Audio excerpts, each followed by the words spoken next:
I Can't Believe You Are Mine by Aknier. It was a glorious, colorful album. We'd just left the coffee shop. When we walked by, she had giggled and pulled me inside, saying, "Come on, let's be basic white girls and get some pumpkin spice." I don't like coffee, I never had. But when she handed me my cup and looked into my eyes while I tried it, it was the best thing I'd ever tasted. My hand still tingled where she grabbed it. As we walked through the park with our drinks, a light drizzle began to fall. She pulled out an umbrella from her bag. I pulled up my hood and hunched my shoulders. "Don't be silly," she giggled, pulling me under the umbrella with her. I couldn't help but laugh too. Her laugh is infectious. As the sun started to shine again, she pulled me down to sit on a bench. She beamed down at me, and I could only gaze back adoringly. "So, Ava," she began. I knew this tone of voice. It's dangerous. "Who do you like?" she whispered, and I looked away. I wanted to say, you, 1,000 times you. You are the only one I can ever think about. You are gorgeous and sweet and funny and... Instead, I shrugged my shoulders and looked down at my cup. She looked at me with a cautious smile. "If I tell you mine, will you tell me yours?" "Okay," I said. "The person I like is you." I dropped my drink. "I've been wanting to tell you for a while though.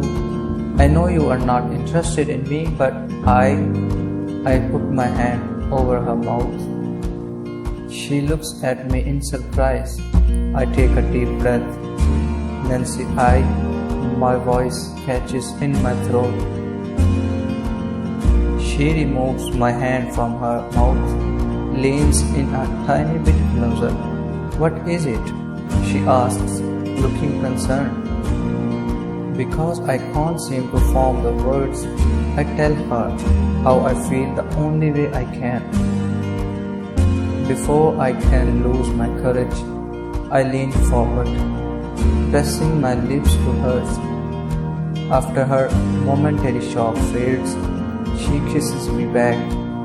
As her lips move against mine, it's like there's fire in my veins. I think I can't believe this is happening. We finally break apart when we are both completely breathless. She tilts her head so our foreheads are touching. "Wow," she whispers. I nod in reply. "Ava, so does this mean?" she stammers. This is the first time I ever seen Nancy at a loss for words. I feel a bit proud of myself. Finally getting courage, I grab her hands, pulling her to her feet. "Nancy," I say, "will you be my girlfriend?" She squeals, jumping up and down in that way that I always thought was simply adorable, but I was never able to tell her. So I tell her now, "You are adorable." I've never seen Nancy blush before either, but she does. She pulls me into a hug and I rest my head on her shoulder. "So is that a yes?" I whispered against her skin. And she giggles, grabbing my hand and spinning me around. "Of course that's a yes, silly." She laughs. "Good," I say, "because now I can do this again." I press my lips to hers, and it's like everything else in the world fades. Over and over, I keep thinking, "I can't believe you are mine." I'm still thinking, "I can't believe you are mine," the next year when we move in together. I think, "I can't believe you are mine." as she walks down the aisle on our wedding day. But the biggest "I can't believe you are mine" is when she holds our daughter for the first time. I didn't think it was possible to love someone more every day, but Nancy proved that wrong. "Papa, what do you want to name her?" she asks, both girls looking at me with big beautiful eyes. "Autumn," I say, and she beams in agreement. "Autumn," she whispers and kisses her little head.